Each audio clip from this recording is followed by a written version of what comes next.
Alright, c'est parti pour un autre design. Cette fois, une école. Une école d'enseignement pour adultes. Donc, tu as le grand bâtiment de l'école pour adultes. Super. Puis, tu as toute une cour à l'arrière. Alors, c'est une école d'horticulture. Ça tombe bien parce que tout le plan qu'on va faire, c'est eux qui vont le planter. Alors, je vais te montrer un petit peu tout ce qu'on a mis là-dedans. Le mot-clé, pour moi, c'était vraiment la diversité et mettre plein de choses différentes parce que j'ai envie que les élèves, là, dans cette école, fassent des tests. Comment on fait pousser une forêt avec des grands arbres, avec un verger, des petits arbres, des guildes. Il y a les cerfs qui sont là aussi, mais c'est tellement pertinent qu'ils aient aussi du maraîchage, qu'ils aient des animaux, des poules. Il y a des espaces aussi où il y a du stockage, du rangement. Ok, mais comment est-ce qu'on peut le rendre plus intéressant, surtout que ça chauffe pendant l'été. Voilà, ils ont des choses qu'ils ont envie de cacher, des choses qu'ils ont envie de garder. Ils ont des sols plutôt limoneux, mais certains endroits plus humides aussi avec de l'argile. Qu'est-ce qu'on fait avec ça? Il y a de la forêt nourricière, il y a des bambous, plein de choses. Okay, moi, je veux que ce soit à la fois beau et puis qu'ils puissent apprendre plein de choses. Petite particularité aussi, c'est qu'ils ont une butte. Tiens, qu'est-ce qu'on fait sur une butte? Qu'est-ce qu'on peut faire d'intéressant sur une butte? Sachant que l'eau tombe, elle ruisselle. Donc, on va regarder tout ça. C'est parti. C'est parti. Je commence par, comme d'hab, toujours, mes observations. Ok. Là, le terrain, vu de haut. On va d'abord cacher le soleil. Là, à quoi ça ressemble? Quand je suis venu faire les photos, c'est un beau gazon surtout. Je t'ai montré, il y a des arbres partout. Eux, un petit peu, ils ont commencé à planter un petit peu ici. C'est planté un petit peu aléatoirement. C'est pas vraiment planté à des endroits spécifiques. Ils ont dit, tiens, on va mettre quelques arbres. Voilà. Et il était temps qu'on bosse ensemble pour qu'on regarde un peu de manière globale qu'est-ce qu'on peut faire pour que ça fasse du sens et que ça réponde à leurs besoins, à leurs contraintes aussi. Ok, c'est parti. Je te montre vite fait. Donc oui, il y a la butte ici qu'on a vu. Ici, ils ont un gros tas de compost qui recouvre. C'est là qu'ils le font en fait. C'est du compost, mais c'est pas eux qui le font. Ils se le font livrer parce qu'ils l'utilisent beaucoup dans leur serre où ils font de l'horticulture. Mais bon, tu verras, petite surprise.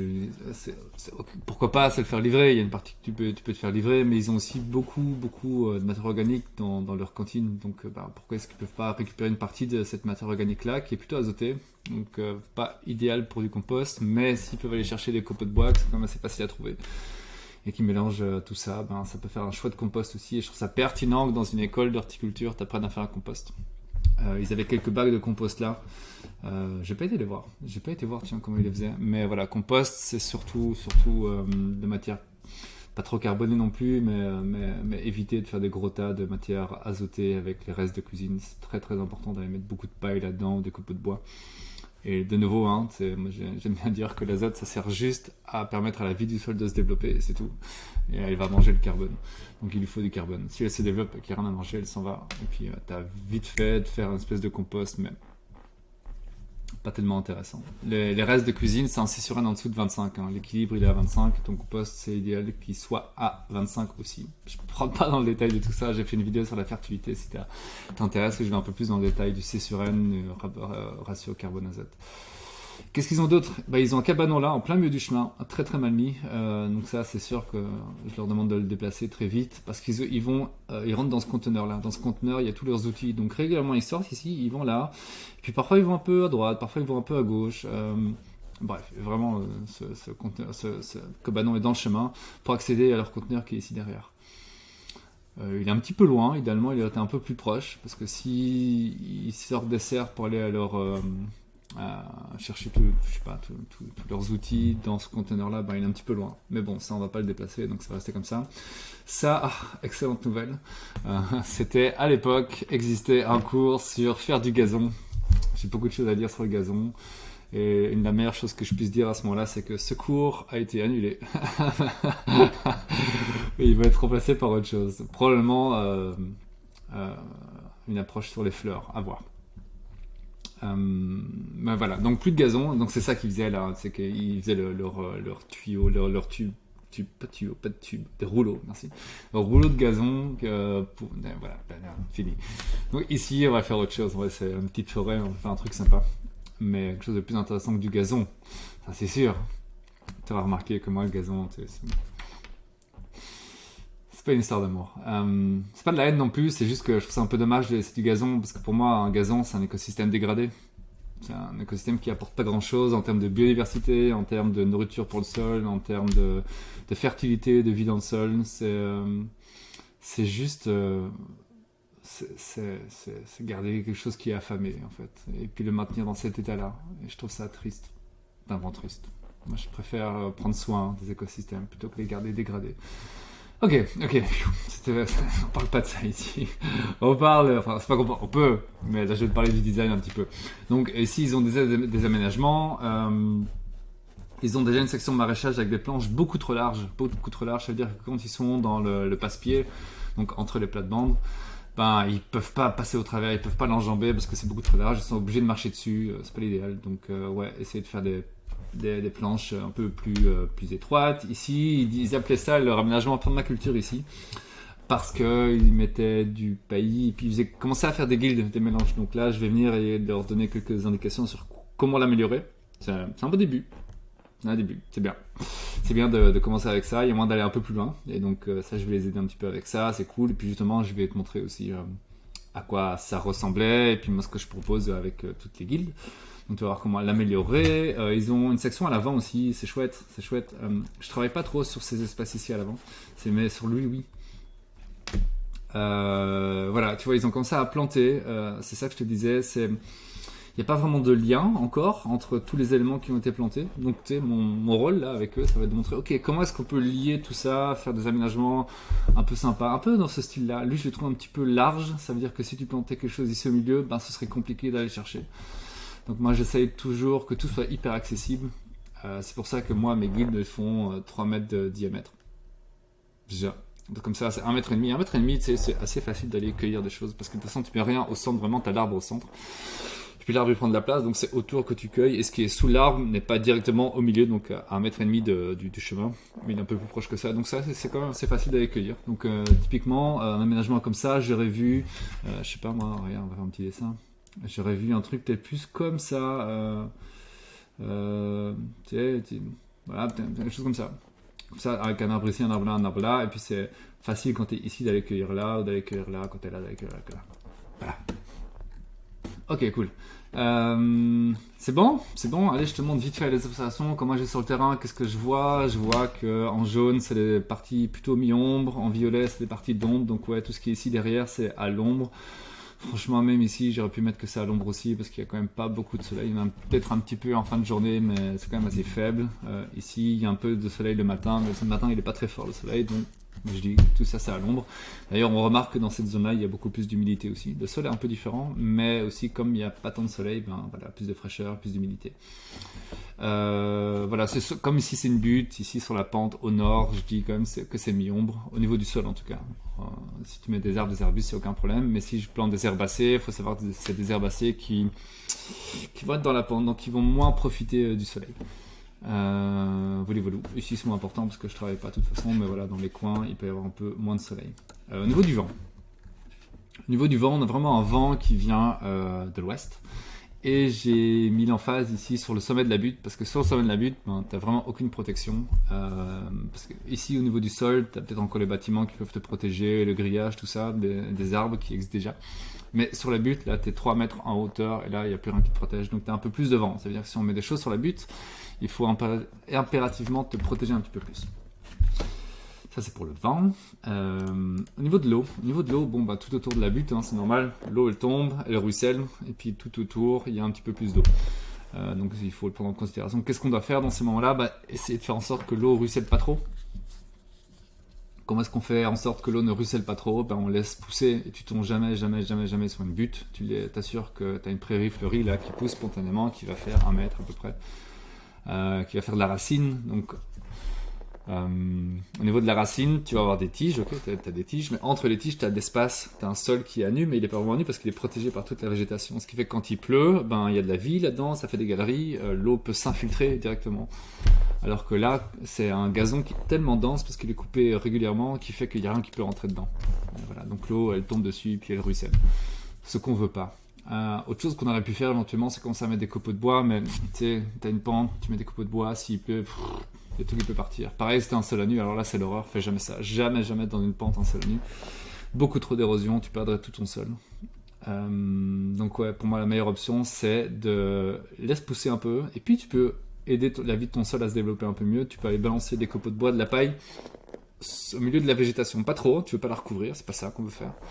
Mais tu vas avoir toute ton herbe qui va pousser, et puis au milieu de tout ça, tu jettes de la matière carbonée qui va aller au sol, les herbes vont passer au travers, et puis elle va se décomposer au sol, et elle va commencer à structurer ton sol, et ça c'est top, ça on veut. Comme je te disais, cette zone-là qui est à l'ombre est plus humide, et aussi parce que le sol y est argileux. Le dénivelé, bon bah voilà, c'est juste qu'il y a une butte ici, donc l'eau ruisselle de part et d'autre, pour l'instant. Accessibilité. Accessibilité. Toujours mon point favori, le plus important. J'ai mis ici, ils font de la luge. C'est important. C'est un centre aussi pour personnes qui ont besoin d'assistance un peu plus là. Donc ils ont tout un tas d'activités, dont de la luge, et c'est important qu'ils fassent de la luge. Ça veut dire qu'on va pas commencer à mettre des arbres partout parce que t'as compris, on met pas des arbres en bas de la piste des luges. Ça, je vais jouer à Stallone, toi. Bon bref. Non, c'est pas ça. Au niveau de l'accessibilité, ils ont une porte ici. Ils sortent tous par là. Donc, ils parlaient au cerf, tu vois. Ils sortent par la porte qui est là et ils rentrent dans la serre qui est là. Et puis, quand ils vont chercher leurs outils, ils remontent. Ils vont chercher leurs outils qui sont là. Ils sont gênés par le cabanon qui est là et puis ils retournent à leur serre. Je l'ai pas mis, mais il y a une porte ici aussi. Donc, ils peuvent sortir par là.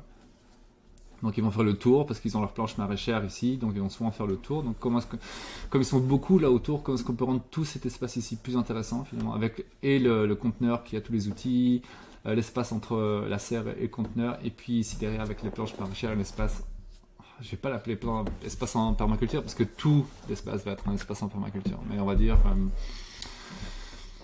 un espace en permaculture. Ils font le tour aussi, bien sûr, quand ils se garent ici. Ils accèdent à la cour par l'arrière.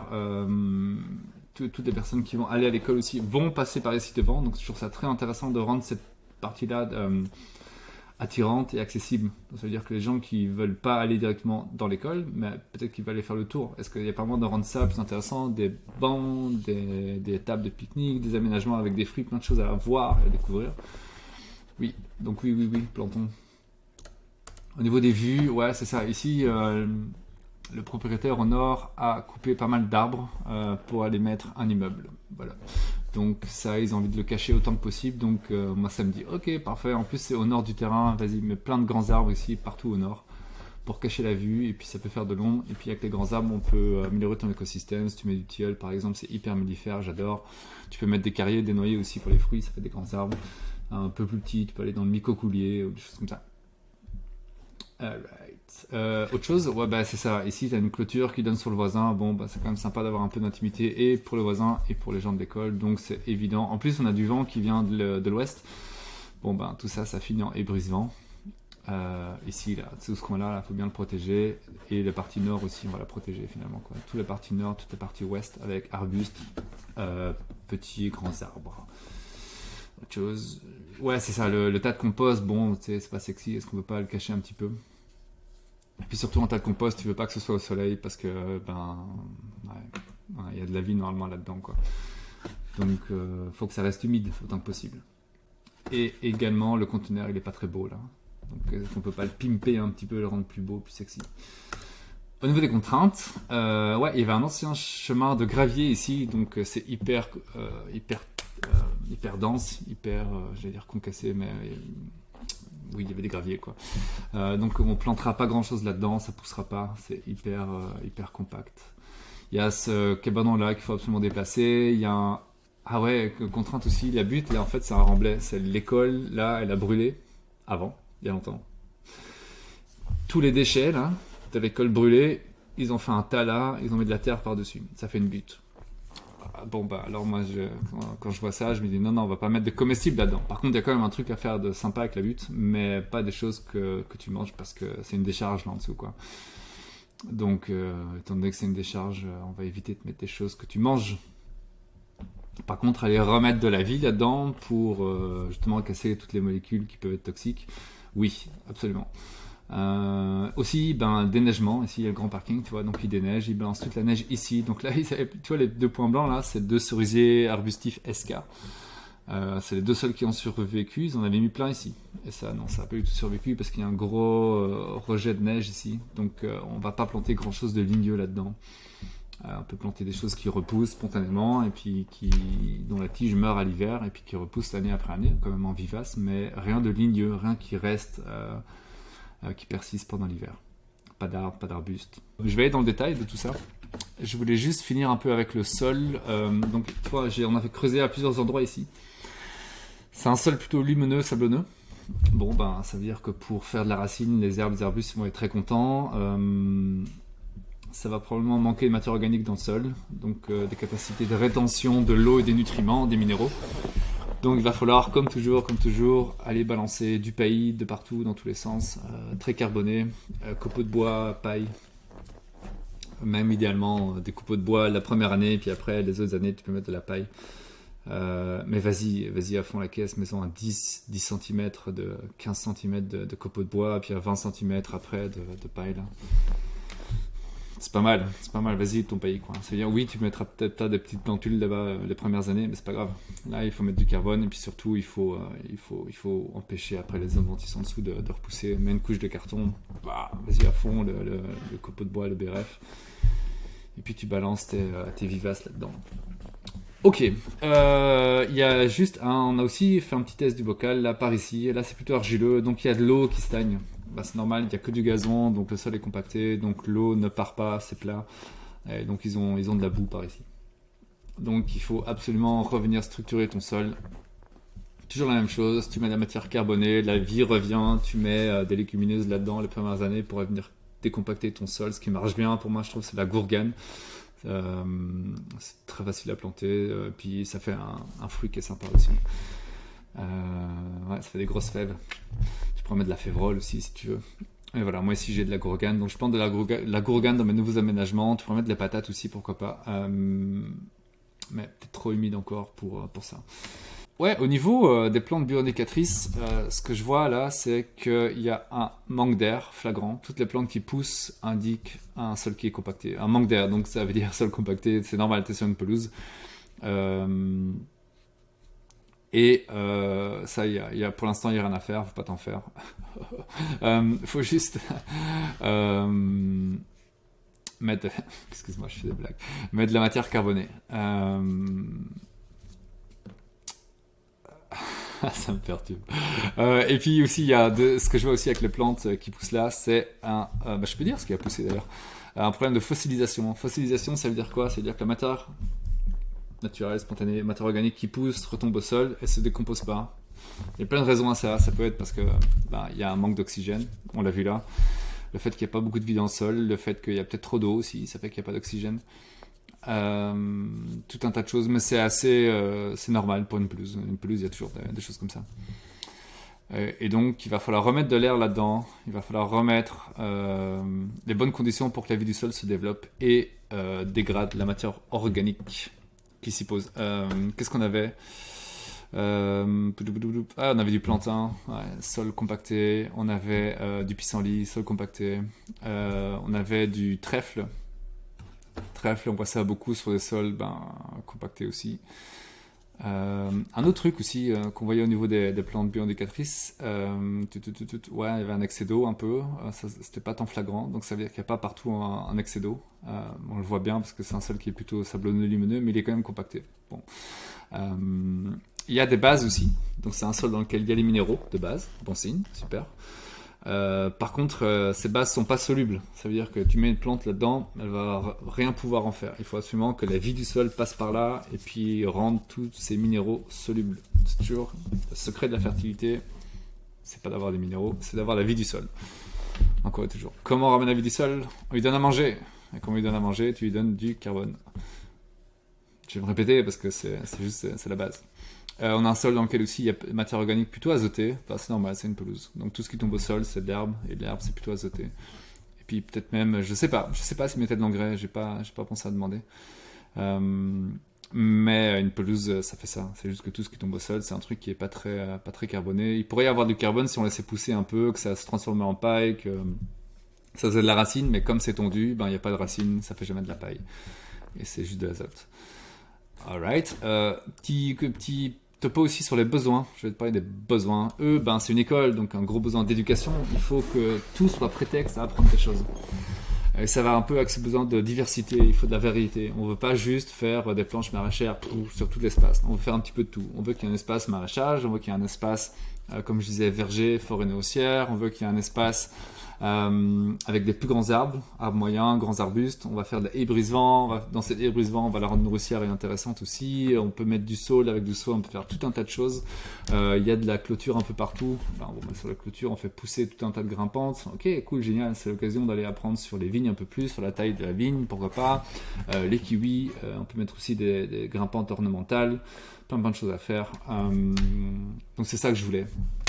Et puis même sur la butte, là, on pourrait venir s'amuser aussi. On pourrait commencer à faire des terrasses. Tu vois, on pourrait faire des différents paliers à certains endroits. Comme ça, tu fais le test. Ah, ben comment on fait un palier et puis même, il pourrait faire le test de la prairie fleurie. Comment est-ce qu'on fait une prairie fleurie?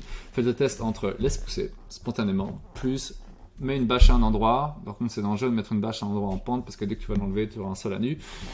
Et là, tu as intérêt à enlever ta bâche à un moment donné où il va pas pleuvoir pendant 2-3 semaines. Donc, enlève pas ta bâche en septembre, octobre, novembre, parce qu'elle commence déjà à pleuvoir. Donc, ouais, c'est un peu touchy là. On est quand même au Québec. Ici au Québec, il pleut beaucoup. Même au cœur de l'été, je veux dire, s'il pleut pas pendant 2 semaines, ça fait long. C'est pas comme en Europe là. Bah oui, c'est ça, il veut un besoin de simplicité aussi. Simplicité, ça tout le monde le veut de toute façon, c'est qu'on va y mettre de la vivace autant que possible pour que l'écosystème s'entretienne de lui-même autant que possible. Donc vivace, et puis tout ce que tu as à faire, c'est l'entretien de base avec des copeaux au bois, et puis des copeaux au sol, et de la paille. Et puis après, la vie du sol fait le reste. Biodiversité, ah bah oui, carrément quoi. Donc je sais qu'ils voulaient remettre des abris à oiseaux, des abris aussi à chauves-souris. C'est génial. Donc ça prendrait même un espace avec de l'eau. Ça, on n'a pas trop parlé parce que avec les règlements de l'école, c'est compliqué. On a parlé vite fait, mais alors mais le point d'eau, c'est pas possible. Ou alors, ce serait d'avoir des bassines. Ça, on peut. Tu mets des bassines, ça existe. Hein, tu vois, tu crées des petits écosystèmes où tu mets un trop plein. Tu prends l'eau de pluie, le trop-plein va dans ta bassine un petit peu, et puis il y a un trop-plein qui va dans tes aménagements, ou bien dans une réserve d'eau, pourquoi pas. Mais on peut rien faire, on peut pas les creuser pour les faire des étangs. Voilà, ça c'est une des contraintes avec l'école, dommage. Parce que ça aurait été très très chouette de rajouter, si le besoin est pour la biodiversité, ça aurait été super de rajouter un étang, un point d'eau. Ça ramène d'autres prédateurs, d'autres animaux, ce qui est super. Hôtel insectes aussi, oui, ils peuvent le mettre, mais en même temps, l'écosystème qu'on va mettre en place, ça va être ça l'hôtel insectes. Ça va être le meilleur hôtel insectes possible, c'est d'avoir un sol paillé avec des arbustes, des arbres variés aussi.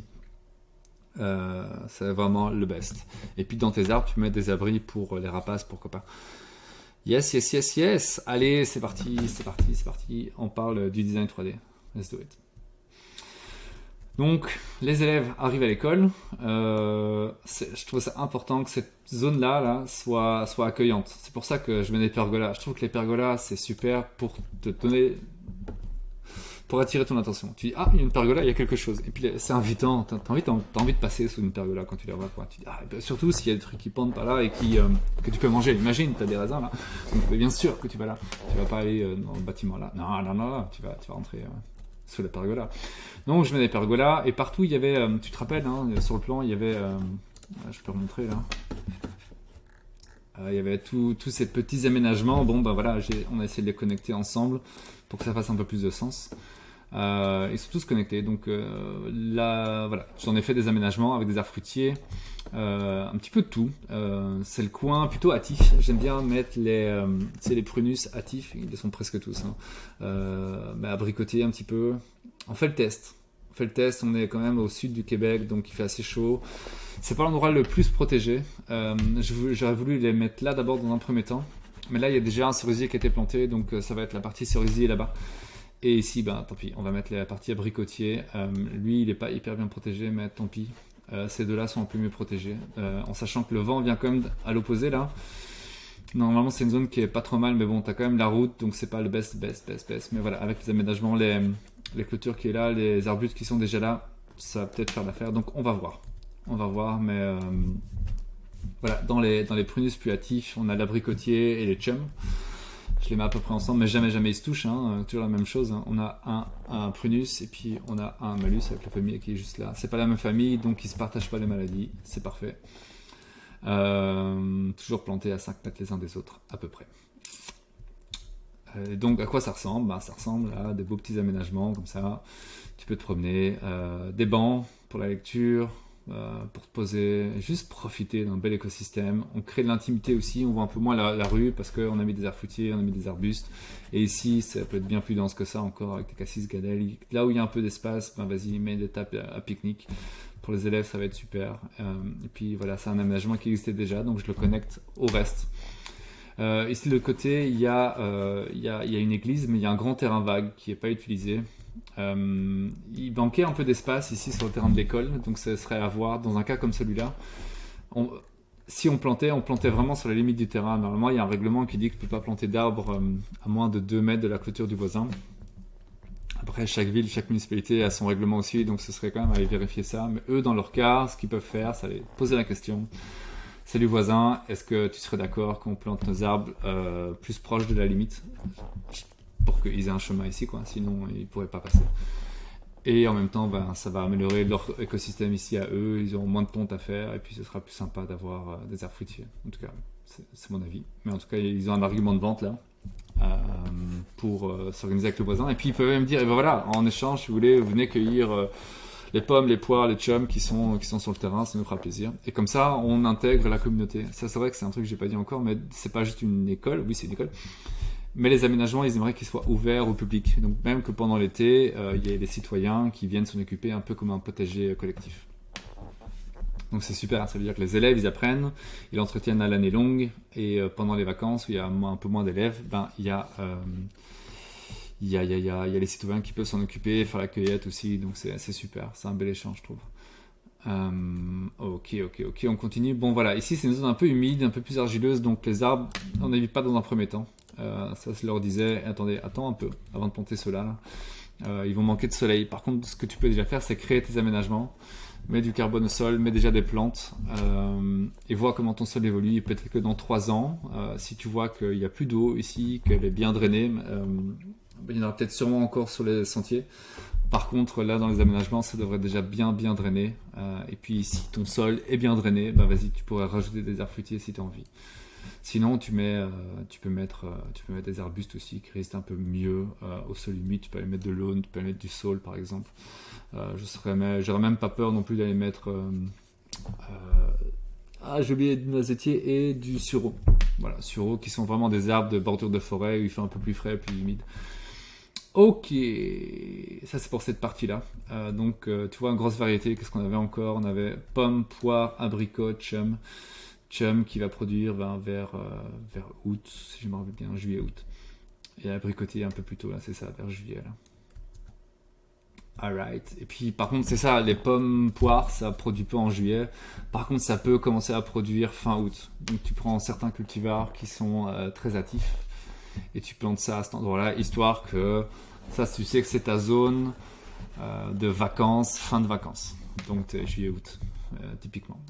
Voilà, ce qui fait que ça peut être la partie qui va être plus pour les citoyens, comme je disais. Et donc peut-être, ouais, excellent, parfait. Là, ils ont des serres. Et ici, l'aménagement qu'ils ont créé, ça manquait vraiment de paille. On voyait le sol, ça marche pas du tout. Comme je te disais, si tu mets de la paille, mets un 20 cm. Vas-y à fond. Si tu mets des copeaux de bois, tu sais, mets peut-être un 15 cm après une année, puis tu mets un 10 cm après. On me disait qu'un 4-5 cm ça suffisait. J'arrive pas à trouver ça suffisant. Moi, je préfère vraiment en mettre plus. Vraiment, parce qu'on a des sols qui manquent vraiment de matière organique. Là, toutes les analyses que je vois, ce que vont considérer un bon sol, ça va être 5% de matière organique, mais 5% pour moi, c'est pas assez. On est à 20%. Là, tu peux vraiment y aller. Donc, n'aie pas peur de mettre de la matière organique. Le seul problème, va pas commencer à mettre 40 cm, parce que là, tu pourras juste plus rien planter là-dedans. Là. Et puis ça va prendre du temps. On comprend bien que pour qu'elle se décompose, cette matière organique, elle a toujours besoin d'azote pour que la vie du sol se développe. Et puis une fois qu'elle est développée, elle peut manger la matière organique. Sinon, si tu mets beaucoup de copeaux de bois, mais que t'as pas d'azote là-dedans, t'as quelques champignons qui vont se développer, mais ils vont manquer d'azote pour se développer. Donc tu n'auras pas assez de champignons pour décomposer correctement toute la matière organique. Okay.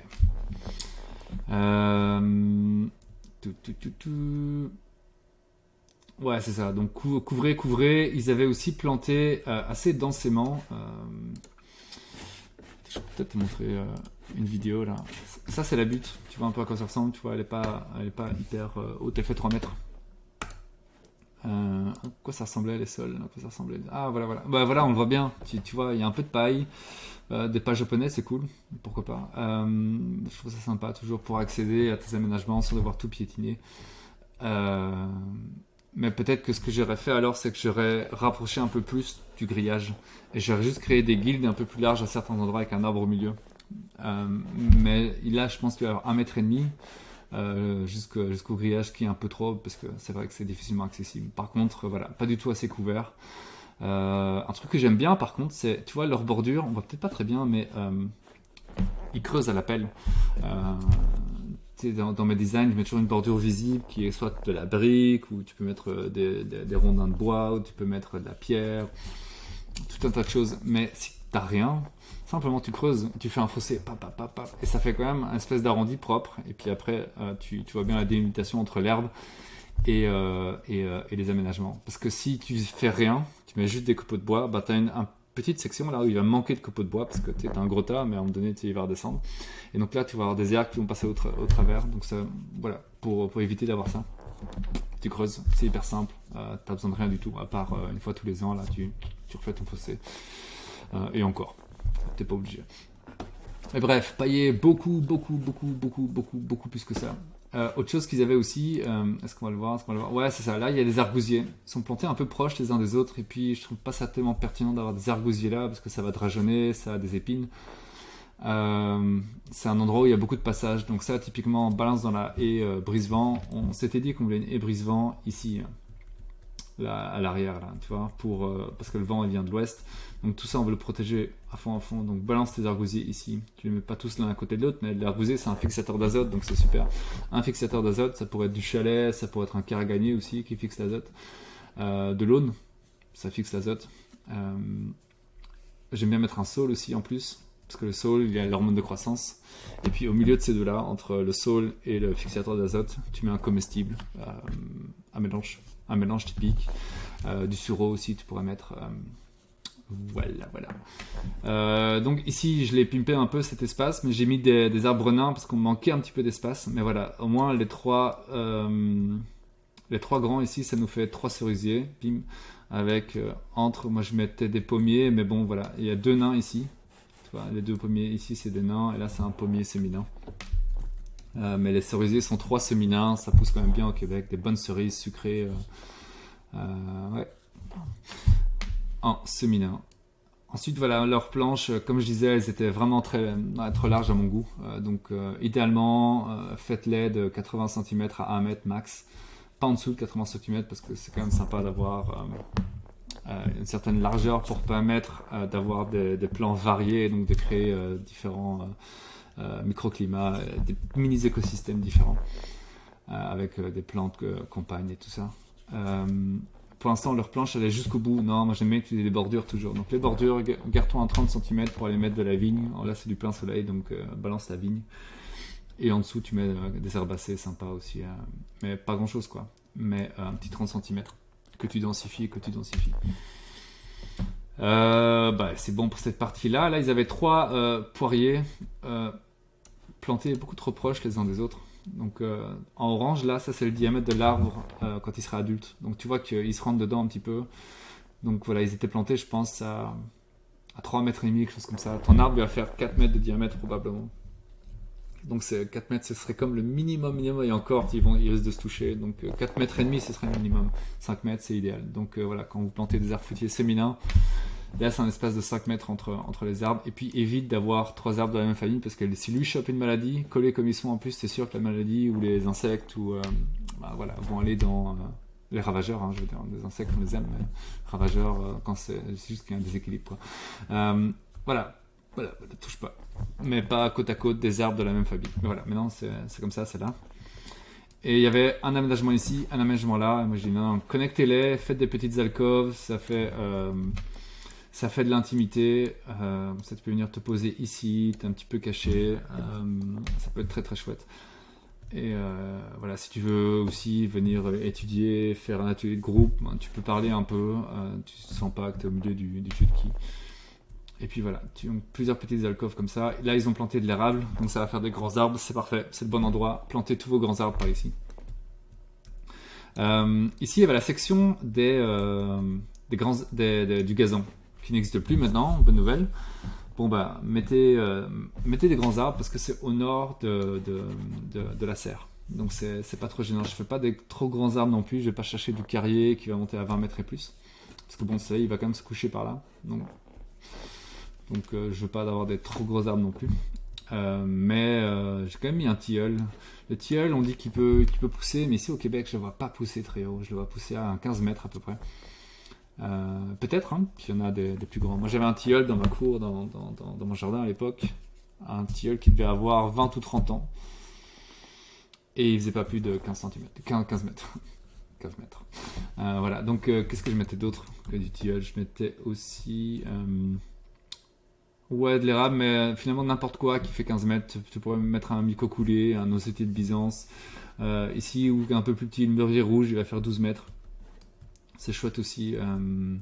Et puis, fais vraiment un écosystème de forêt. Donc, tu vas planter ton tilleul, super, il va être tout petit. Avant qu'il soit grand et qu'il fasse de l'ombre, il va se passer quelques années. Donc, utilise ces aménagements-là en attendant.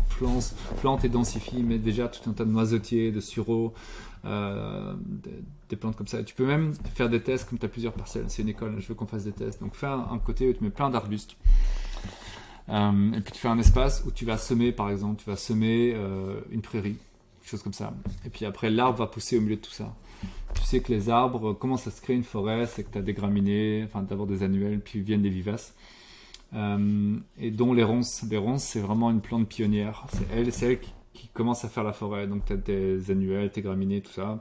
Tu as des belles fleurs, tu as périphérie. Et puis après, la ronce, elle vient, elle prend du terrain. Et puis surtout, elle vient protéger les arbres. Parce que les arbres qui vont pousser au milieu de la ronce, ben, les chevreuils et tout ça, ils aiment pas trop venir là-dedans. En tout cas, ils peuvent le faire parce que voilà, chevreuil, mais ça laisse une chance supplémentaire à l'arbre de pousser et d'atteindre une certaine maturité pour qu'il ne meure pas si jamais il se fait brouter certaines branches. Donc, prairie, plante des arbres dedans, arbuste, plante des arbres dedans, tu peux essayer les deux. Et donc comme ça, les élèves peuvent essayer plusieurs manières de créer des forêts. Il y a plusieurs techniques qui existent aussi. Une du Japon, je pense que le nom, je me confonds toujours, c'est Miyawaki, je pense. Mais voilà. Donc si tu plantes très densément tout un tas d'arbres et d'arbustes, ils rentrent en concurrence, ils poussent très vite parce qu'ils vont chercher la lumière. Ils survivent pas tous non plus. C'est ça que j'ai un peu du mal avec cette méthode-là. Mais pourquoi pas faire le test? On est dans une école là, donc tu peux voir ce que ça fait. C'est aussi, je trouve, un bon endroit pour un poulailler.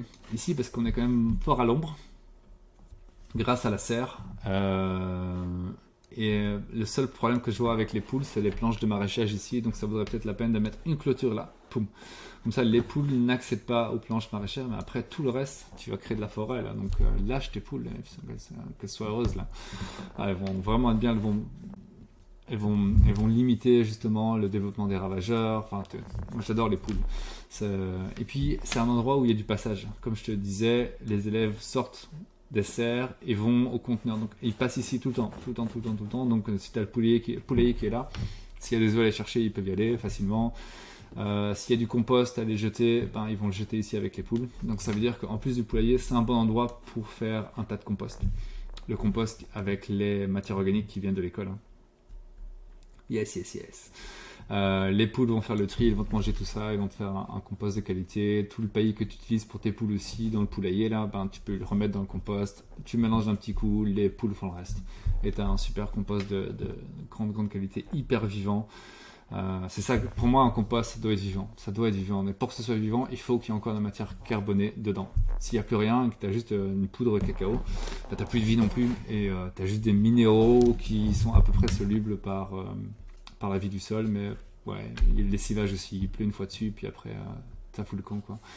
Donc moi, c'est pas du tout mon approche de compost. Mon approche de compost, c'est une approche d'inoculum, si tu veux. Donc tu t'arranges pour avoir un compost vivant, et puis tu vas mettre toute cette vie du sol, des champignons, des bactéries, tout ça, dans tes aménagements, où tu recouvres de plein de carbone, comme ça, cette vie du sol, elle se développe, elle vient manger le carbone que tu lui donnes. Donc oui. Ici, on voulait cacher un petit peu cet espace-là. Donc vas-y, densifie, mets tes arbustes, mets des arbres fruitiers, mets des plus grands arbres.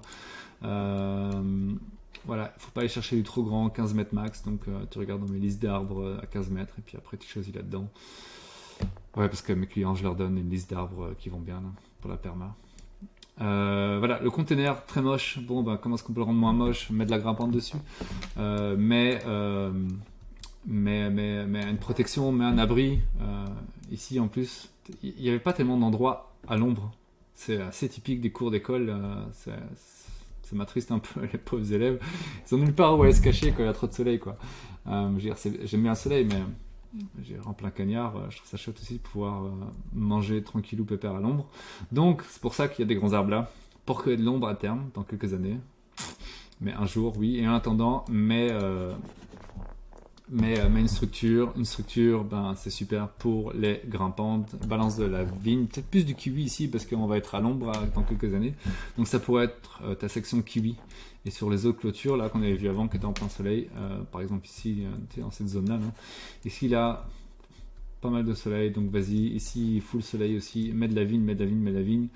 Mais ici au nord, c'est toi qui vois, tu peux continuer. La vigne sur la clôture, oui. Mais ici peut-être mets du kiwi pour essayer un peu autre chose. Et puis la végétation, on va cacher tout ça. Sur le conteneur, si tu es motivé, tu peux même faire... C'est une école, ok? Il faut qu'ils fassent des tests. Donc faites le test des toitures végétales avec une petite couche avec de la mousse. Pas un truc trop lourd non plus, mais voilà, il y a moyen de faire un truc très sympa. Très sympa. Ok, ensuite on passe à la partie forêt nourricière. Ça, c'est vraiment la partie forêt nourricière ici. J'ai mis les cultivars, les essences plus tardives. Donc pomme poire toujours. Les pruniers, ça peut aller jusqu'au septembre. Donc, voilà, je mets mes pruniers dans la partie plus tardive. Normalement, elle est plutôt de milieu de saison. Et puis, les pommes poires peuvent être de fin de saison. Mais voilà, il n'y avait pas 3 aménagements pour les arbres fruitiers. Donc, j'ai mis prunes pour les prunus, puis tout un tas de pommiers de poiriers. Un truc qui était intéressant ici aussi, c'est, tu vois, il y a du pavé là, j'ai mis des pavés. Pourquoi? Parce que comme je te disais, c'est une école aussi spécialisée avec des personnes à mobilité réduite. Donc si tu mets des copeaux de bois partout, c'est pas idéal pour les chaises roulantes, des fauteuils roulants.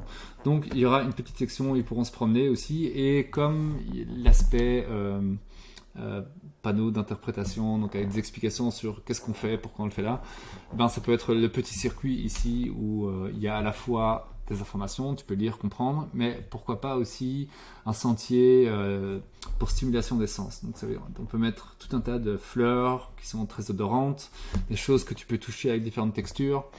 Donc ouais, ça peut être vraiment l'endroit où on se concentre là-dessus. Donc bien sûr les arbres fruitiers, mais aussi aller sur du mellifère et densifier à fond avec plein de plantes différentes en hauteur, mais aussi dont la texture est différente, avec des goûts différents. Tu prends ça, ça c'est un goût différent, tu vois. Aller chercher un petit peu tout ça pour aller stimuler les sens. Ça c'est le parcours stimulation des sens. On le fait partout déjà, mais ici on va vraiment essayer de se concentrer pour faire ça, pour passer au next level. On a une dizaine d'arbres ici, là, entre pommes, poires, prunes. Et puis après, toute la partie du nord, il n'y a rien de très intéressant là-bas. On veut cacher la vue, donc vas-y avec les grands arbres, ce qui manquait. Il manquait des carriers, des noyers, mets ça. Tous les arbres que tu voulais mettre, que tu n'as pas mis, mets-les là. Tu peux les densifier un petit peu, du tilleul aussi si tu veux.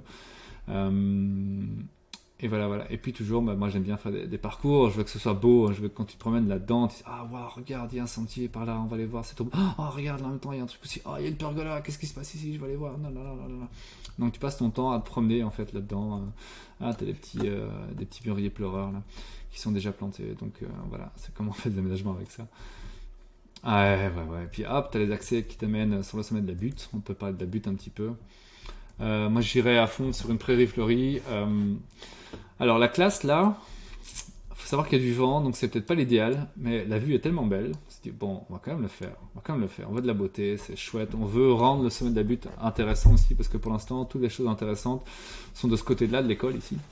Ok, comment est-ce qu'on peut rendre cette partie-là plus intéressante? Donc on pourrait mettre une classe en hauteur, oui, ok, mais alors il faut vraiment bien la protéger, mettre des gros arbustes, comme tu sais, dans la haie brise-vent. Donc qu'est-ce qu'on met dans la haie brise-vent? La même chose que je t'ai dit tout à l'heure, sol, des fixateurs d'azote et puis du comestible. Mais comme le but c'est d'avoir une protection le plus vite possible, et on veut pas de comestible sur la butte, pardon.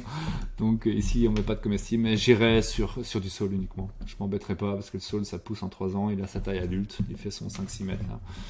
Et là il fait une bonne protection. Tu plantes au mètre et tu prends un sol qui sert pour les haies brise-vent.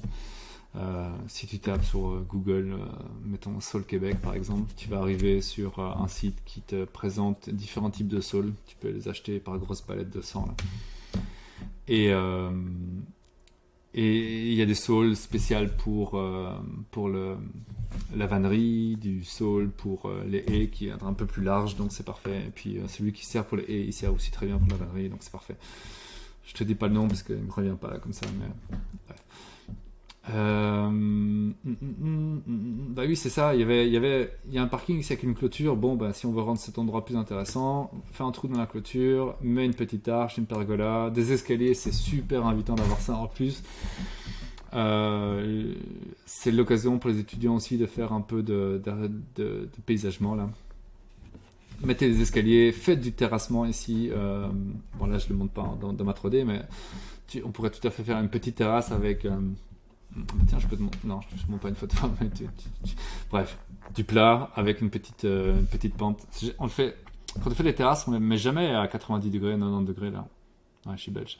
On les met un peu comme ça.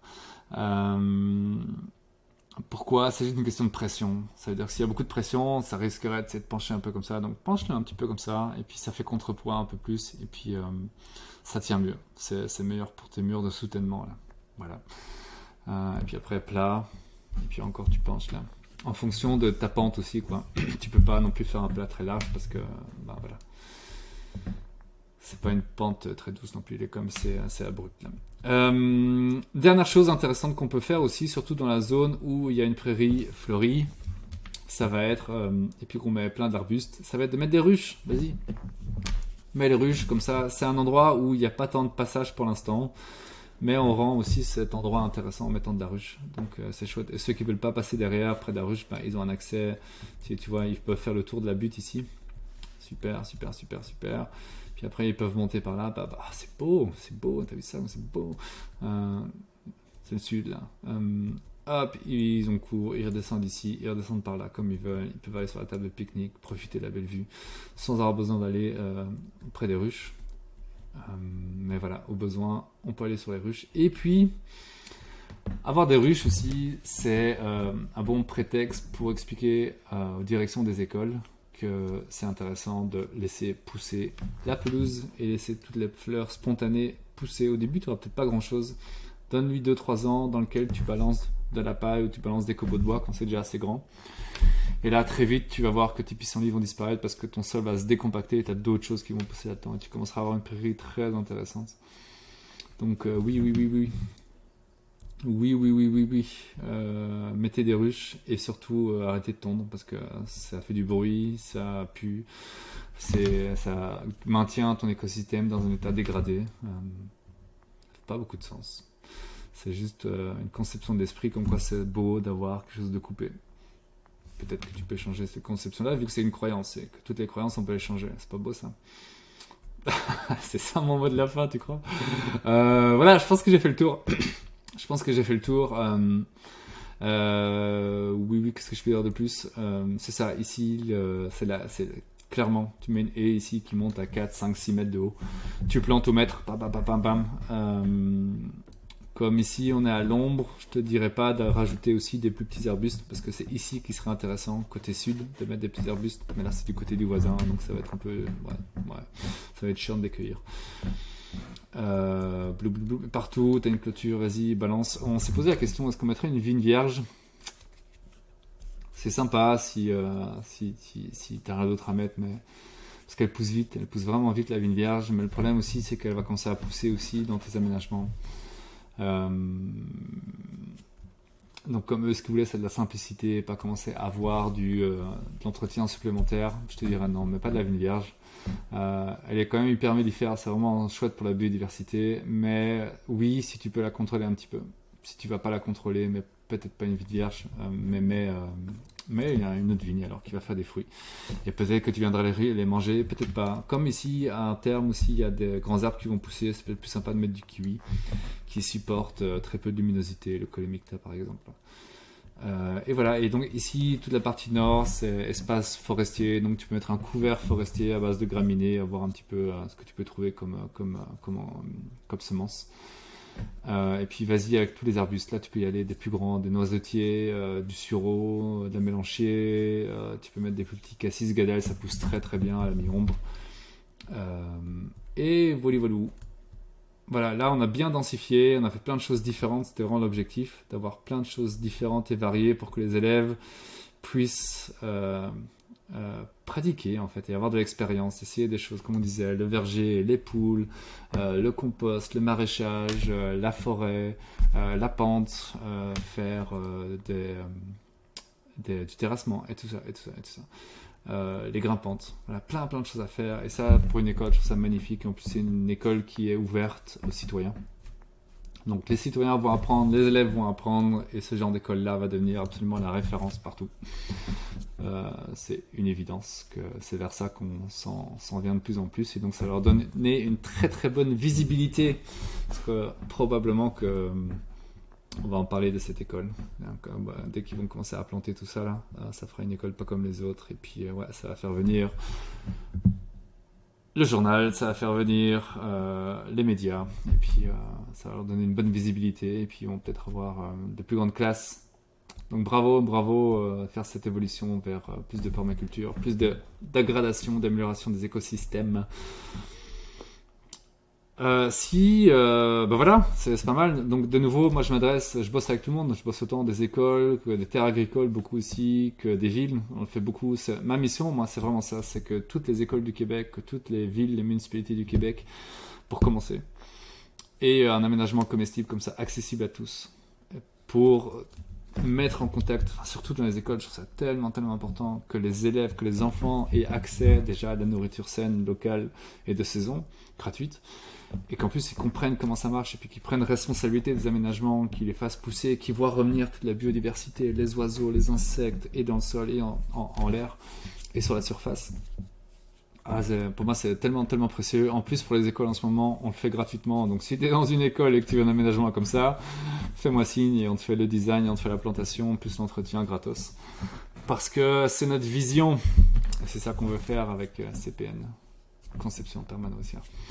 Donc voilà, et l'école, venez nous voir, ça nous fera vraiment plaisir de vous créer de beaux aménagements comme ça, pour que tous les élèves aient accès à ça. Les villes aussi, c'est cool, on a encore un beau projet là avec une ville, donc ça avance, les mentalités changent là, et puis de plus en plus on sort du gazon affamé vers des écosystèmes riches et abondants et diversifiés, et c'est absolument magnifique. Donc bravo et merci à tous ceux qui s'intéressent à la permaculture, à ce genre d'aménagement, et qui permettent moi de vivre de ma passion, et en même temps on restaure tous les écosystèmes. Donc c'est beau, prends soin de toi, continue à planter, à agrade ton écosystème, à prendre des connaissances et puis partager la bonne parole de la permaculture.